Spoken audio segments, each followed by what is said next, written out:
Hello guys, welcome back to our channel जेथी online classes. आज हम डिस्कस करने वाले हैं स्विच गियर एंड प्रोटेक्शंस के वो क्वेश्चन जो आपको आपके आने वाले जेई एग्जाम्स में देखने को मिल सकते हैं। आरएसए एग्जाम्स की जो क्वेश्चन सीरीज थी उसमें से काफ़ी क्वेश्चंस आपको सीधे एग्जाम में पुटअप हुए थे और इन क्वेश्चन सेशंस के थ्रू आपको आपके आने वाले एग्जाम्स में काफ़ी हेल्प मिलेगी। अगर आपका ये मेरे साथ फर्स्ट इंटरेक्शन है तो पिछली वीडियोज़ को आप प्लेलिस्ट में जाकर देख सकते हैं। तो चलिए शुरू करते हैं। इस क्वेश्चन के अंदर हमें यहाँ पर एक लिस्ट दी गई है रिलेज की और हमसे पूछा गया है कि ये इनमें से कौन सी ट्रांसमिशन लाइन के लिए सूटेबल रहेंगी। तो दिए गई तीनों रिलेज यहाँ पर डिस्टेंस रिलेज हैं, डिस्टेंस रिलेज। अब डिस्टेंस रिलेज का कहने का क्या मतलब है कि इनका जो एक्शन है, ये जो परफॉर्म करेंगी वो डिपेंड करेगा कि फॉल्ट कितनी दूरी पर हुआ है, यानी कि फॉल्ट का डिस्टेंस कितना है, उस चीज़ पे इनका परफॉर्मेंस डिपेंड करेगा। तो यहाँ पर ओम रिले, जिसे इम्पिडेंस रिले के नाम से भी जाना जाता है, ये यूज़ होती है 80 किलोमीटर डिस्टेंस के लिए और 20 केवी तक की इसकी रेटिंग होती है। शॉर्ट ट्रांसमिशन लाइन के लिए यहाँ पर यूज़ होती है। डिस्टेंस रिले यहाँ पर यूज़ होती है 80 से लेके 200 किलोमीटर तक और इसकी जो रेटिंग होती है वो होती है 20 से लेके 100 केवी और ये यहाँ पर आएगी मीडियम ट्रांसमिशन लाइन की कैटेगरी में। और बची अब यहाँ पर मोह रिले यूज़ होती है लॉन्ग लाइन ट्रांसमिशंस के अंदर और इसकी जो रेटिंग होती है वो होती है ग्रेटर दैन 200 किलोमीटर के लिए यूज़ होती है और ये वो होती है greater than 100 kV. I hope आपको इस एक क्वेश्चन के थ्रू काफ़ी कुछ सीखने को यहाँ पर मिला होगा। इसी तरीके से मैंने पिछले वीडियोस में भी एक क्वेश्चन के थ्रू काफ़ी कॉन्सेप्ट्स आपके क्लियर करे हैं। अगर आपने नहीं देखे हैं तो उन्हें आप प्लेलिस्ट में जाकर देख सकते हैं। चलिए नेक्स्ट क्वेश्चन को देखते हैं। इस क्वेश्चन के अंदर हमसे यहाँ पर पूछा गया है कि दिए गए सर्किट ब्रेकर्स में से किसका ऑपरेटिंग वोल्टेज सबसे कम होता है। कम ऑपरेटिंग वोल्टेज होता है एयर ब्रेक सर्किट ब्रेकर का और इसे हम यूज़ करते हैं लेस देन 1000 वोल्ट, या इसको हम यूज़ कर लेते हैं 400 केवी तक और वैक्यूम टाइप को हम यूज़ करते हैं 33 केवी तक। तो ये दोनों चीज़ भी आप यहाँ पर नोट करके चलिएगा। तो इसका जो सही आंसर है वो होगा एयर ब्रेक सर्किट ब्रेकर योगी। चलिए नेक्स्ट क्वेश्चन को देखते हैं। इस क्वेश्चन के अंदर हमसे यहाँ पर पूछा गया है कि ABCB के अंदर मीडियम कौन सा यूज़ किया जाता है। यहाँ पर ABCB स्टैंड कर रहा है एयर ब्रेक सर्किट ब्रेकर के अंदर, जैसा कि नेम के अंदर ही मैंशनड है कि यहाँ पर जो आर्क एक्सटेंशन के लिए मीडियम लिया जाएगा वो लिया जाएगा एयर। तो इसका जो सही आंसर होगा वो होगा D. Okay, now moving to the next question. Question के अंदर हमसे यहाँ पर पूछा गया है कि रेट ऑफ रीस्ट्राइकिंग वोल्टेज इनमें से किसके ऊपर डिपेंड करता है। तो फर्स्ट ऑफ ऑल तो आपको पता होना चाहिए कि रीस्ट्राइकिंग वोल्टेज होता क्या है। जैसे ही हम सर्किट ब्रेकर्स को ओपन करते हैं तो इमीडिएटली उस टाइम पर जो वोल्टेज वहाँ पर अपीयर करता है सर्किट ब्रेकर के अक्रॉस, वो वोल्टेज कहलाता है रीस्ट्राइकिंग वोल्टेज। रीस्ट्राइकिंग वोल्टेज का जो फॉर्मूला होता है वो होता है VC = VM 1 - cos omega and T. अब यहाँ पर ये फॉर्मूला निकल कर आया रीस्ट्राइकिंग वोल्टेज का, पर हमसे पूछा है रेट ऑफ रीस्ट्राइकिंग वोल्टेज। तो इसके लिए हमें यहाँ पर इसका डिफ्रेंशिएशन करना पड़ेगा टी के रेस्पेक्ट में। तो जब हम इसको डिफ्रेंशिएशन करेंगे टी के रेस्पेक्ट में, d/dt VM 1 - cos omega N T.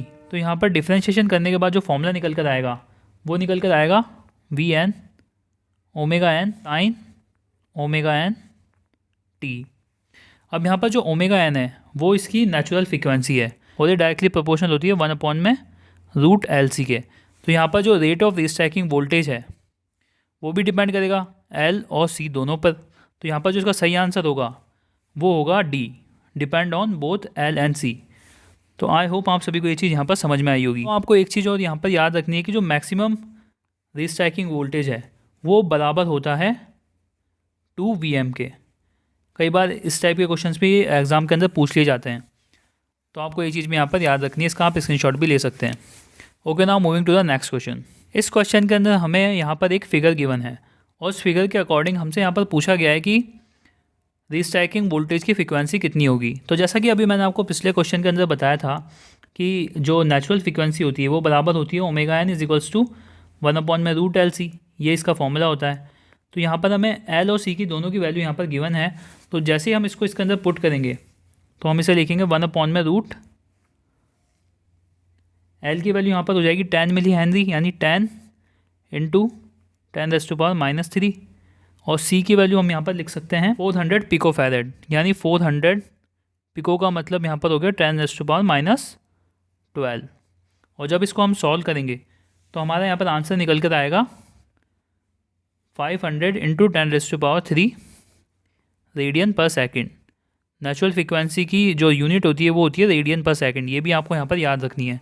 तो इसका जो सही आंसर हो जाएगा वो हो जाएगा ए। तो आपको क्वेश्चंस की क्वालिटी काफ़ी सही लग रही होगी और इसी टाइप के क्वेश्चंस आपके जेई एग्जाम्स में आपको देखने को मिलेंगे, चाहे वो यूपीपीसीएल जेई का एग्जाम हो या आरएसएम एसएसबी जेई का। Okay, now moving to the next question. इस क्वेश्चन के अंदर हमसे यहाँ पर पूछा गया है कि लाइटनिंग अरेस्टर इनमें से कौन से एलिमेंट्स को मिलाकर बनता है। तो फर्स्ट ऑफ ऑल तो लाइटनिंग अरेस्टर यूज़ किया जाता है लाइटनिंग सर्ज से बचने के लिए, क्योंकि इसकी वजह से यहाँ पर ओवर वोल्टेज प्रोड्यूस होता है। उससे बचने के लिए हम यहाँ पर लाइटनिंग अरेस्टर्स का यूज़ करते हैं। अब ये बना हुआ होता है स्पार्क गैप से। स्पार्क गैप कहने का क्या मतलब है कि दो इलेक्ट्रोड्स यहाँ पर कनेक्टेड होते हैं विद द स्पेसिंग। तो यहाँ पर कनेक्टेड होता है एक नॉन लीनियर रजिस्टर के साथ सीरीज में, पर जाकर ग्राउंडेड कर दिया जाता है। और यहाँ पर जो एयर गैप होता है नॉर्मल वोल्टेज को तो सह लेता है, पर जैसे यहाँ पर लाइटनिंग सर्ज प्रोड्यूस होता है तो यहाँ पर एकदम से ओवर करंट प्रोड्यूस होती है और वो जो एक्स्ट्रा करंट है वो नॉन लीनियर रजिस्टर के थ्रू यहाँ पर ग्राउंडेड हो जाती है। तो इसका जो सही आंसर होगा वो होगा कि स्पार्क गैप यहाँ पर यूज़ किया जाता है सीरीज़ में विथ नॉन लीनियर रजिस्टर, यानी कि डी इसका सही आंसर होगा। और यहाँ पर नॉन लीनियर रजिस्टर कहने का मतलब है कि जैसे जैसे हम वोल्टेज को यहाँ पर इंक्रीज़ करते हैं इसका रेजिस्टेंस यहाँ पर डिक्रीज़ होता है। उस चीज़ को कहा जाता है नॉन लीनियर रजिस्टर। अगर आपको सेशन अच्छा लग रहा है तो प्लीज़ इसे लाइक ज़रूर कर दीजिएगा, इससे इंकरेजमेंट मिलती है आगे वीडियोस बनाने के लिए। चलिए नेक्स्ट क्वेश्चन को देखते हैं। क्वेश्चन के अंदर हमसे यहाँ पर बोला गया है कि एक ओवर करंट रिले के अंदर जब हमने करंट सेटिंग यहाँ पर सेट कर दी है 125% सप्लाई सर्किट, और अगर यहाँ पर हमें CT का रेशियो गिवन है 400/5, तो यहाँ पर पिकअप करंट की वैल्यू कितनी आएगी। करंट का जो यहाँ पर फॉर्मूला होता है वो बराबर होता है rated secondary current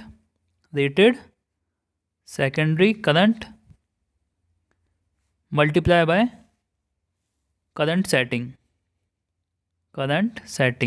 T ratio हमें यहाँ पर गिवन है 400/5। तो यहाँ पर सेकेंडरी साइड का जो रेटेड करंट है वो हमें गिवन है 5, तो हम यहाँ पर पुट कर देंगे 5 इंटू करंट सेटिंग हमें यहाँ पर गिवन है 125%, तो इसको हम लिख सकते हैं 1.25, और जब इसको मल्टीप्लाई करेंगे तो हमारा यहाँ पर आंसर निकल कर आएगा 6.25 एम्पियर। और जो इसका सही आंसर होगा वो होगा बी 6.25 एम्पियर। और इसी टाइप के छोटे छोटे न्यूमेरिकल्स आपको जेई एग्जाम्स के अंदर देखने को मिलेंगे। वैसे ये छोटे नहीं हैं, पर इनके लिए आपको कंसेप्ट थोड़े क्लियर होने चाहिए। Okay, now moving to the next question. इस क्वेश्चन के अंदर हमसे यहाँ पर पूछा गया है कि थायराइड रजिस्टर इनमें से किस चीज़ के लिए यूज़ होता है।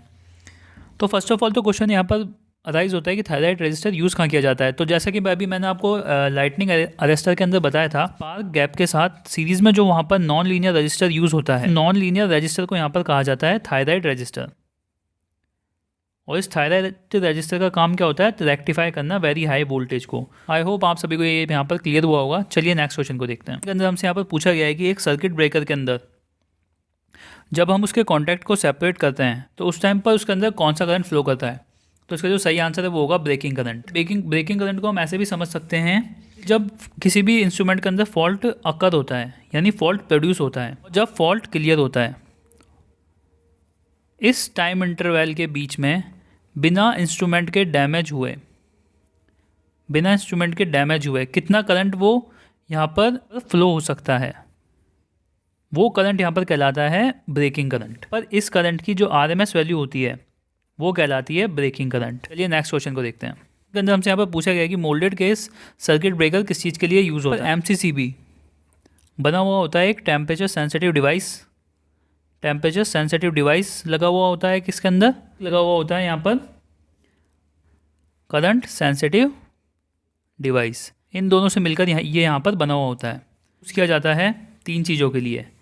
पहला, थर्मल ओवरलोड्स, यानी टेम्परेचर की वजह से जो ओवरलोड कंडीशन होती है उसके लिए यूज़ किया जाता है। दूसरा, शॉर्ट सर्किट के लिए यूज़ किया जाता है। और तीसरा, ग्राउंड की वजह से जो फॉल्ट्स होते हैं उनके लिए यूज़ किया जाता है। तो इन तीनों में से यहाँ पर हमें ऑप्शन गिवन है ओवरलोड और शॉर्ट सर्किट प्रोटेक्शन। तो यहाँ पर जो उसका सही आंसर होगा वो होगा बी। आपको इसके अंदर ग्राउंड फॉल्ट वाली कंडीशन भी यहाँ पर याद रखनी है, ये भी किसी क्वेश्चन के अंदर पूछी जा सकती है। इसके अलावा आपको एक चीज़ और यहाँ पर याद रखनी है कि ये एक इलेक्ट्रोमैकेनिकल ट्रिप यूनिट है। आई होप ये सभी को क्लियर हुआ होगा। चलिए नेक्स्ट क्वेश्चन को देखते हैं। इस क्वेश्चन के अंदर हमसे यहाँ पर पूछा गया है कि फ्यूजिंग फैक्टर इनमें से कौन से 2 चीज़ों का रेशो होता है। तो यहाँ पर फ्यूजिंग फैक्टर का जो फॉर्मूला होता है वो होता है मिनिमम फ्यूजिंग करंट अपॉन में current rating of fuse, current rating of fuse. यहाँ पर इन दोनों चीज़ों का कहने का क्या मतलब है, मिनिमम फ्यूजिंग करंट मतलब वो मिनिमम वैल्यू जिस पे जो फ्यूज़ है वो मेल्ट कर जाएगा, और करंट रेटिंग यहाँ पर कहने का मतलब है कि वो मैक्सिमम वैल्यू जिस पे फ्यूज़ मेल्ट नहीं करेगा। तो यहाँ पर जो फ्यूजिंग फैक्टर होता है वो हमेशा ग्रेटर दैन 1 होगा। ये एक इंपॉर्टेंट क्वेश्चन यहाँ पर बन जाता है कि फ्यूजिंग फैक्टर ग्रेटर दैन 1 होगा या लेस दैन 1 होगा। इस टाइप का क्वेश्चन भी आपसे एग्जाम में पूछा जा सकता है, तो ये चीज़ भी आपको यहाँ पर याद रखनी है। तो यहाँ पर जो इसका सही आंसर है वो होगा minimum fusing current to the rated carrying current. ये सभी को समझ में आया होगा। अगर फिर भी आपको कोई डाउट है तो आप उसे कमेंट सेक्शन के अंदर पूछ लीजिएगा। इसके अंदर हमसे यहाँ पर पूछा गया है कि मेकिंग कैपेसिटी ब्रेकिंग कैपेसिटी के कितने टाइम्स होती है।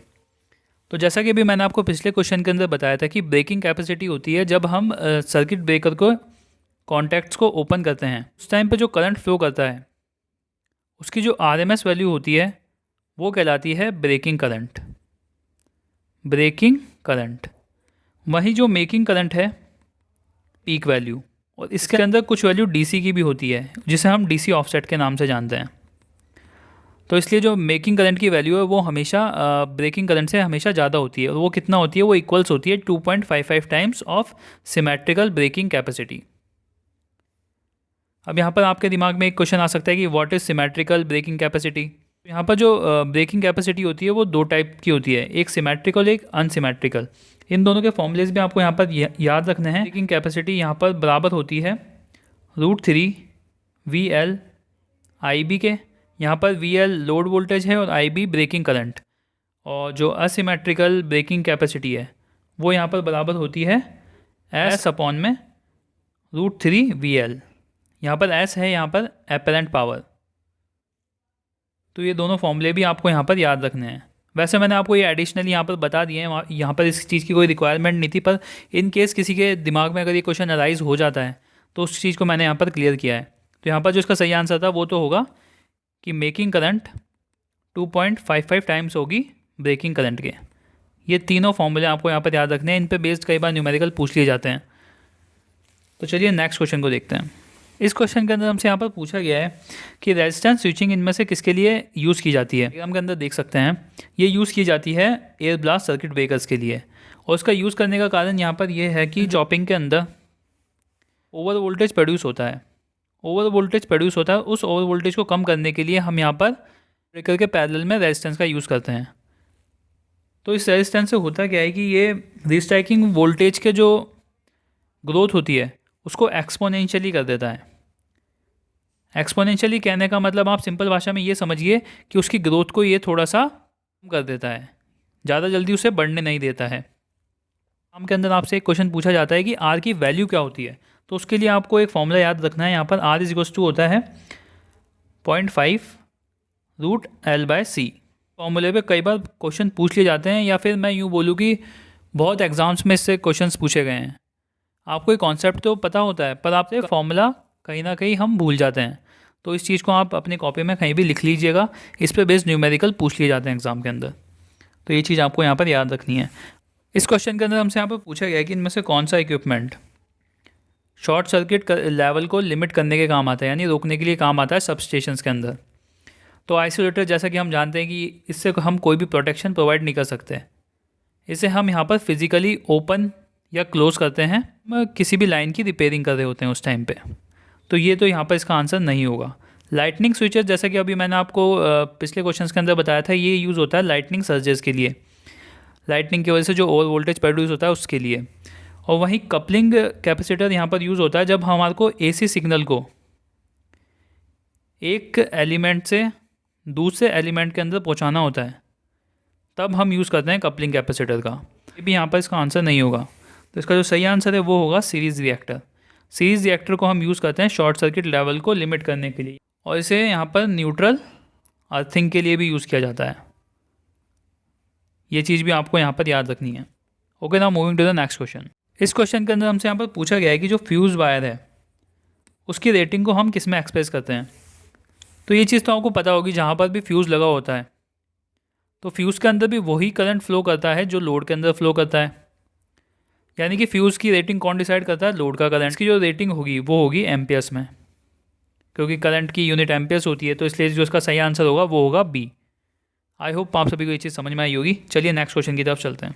देन हमसे यहाँ पर पूछा गया है कि मर्ज प्राइस परसेंटेज डिफरेंशियल प्रोटेक्शन के अंदर अगर हमें डेल्टा स्टार यहाँ पर डेल्टा स्टार ट्रांसफार्मर गिवन है, तो उसके सीटीज़ में हमारे को प्राइमरी और सेकेंडरी को किस फॉर्म के अंदर लेना पड़ेगा। तो इसके लिए आपको यहाँ पर एक टेबल याद रखनी होगी, जैसा कि आपको स्क्रीन पर दिख रही है।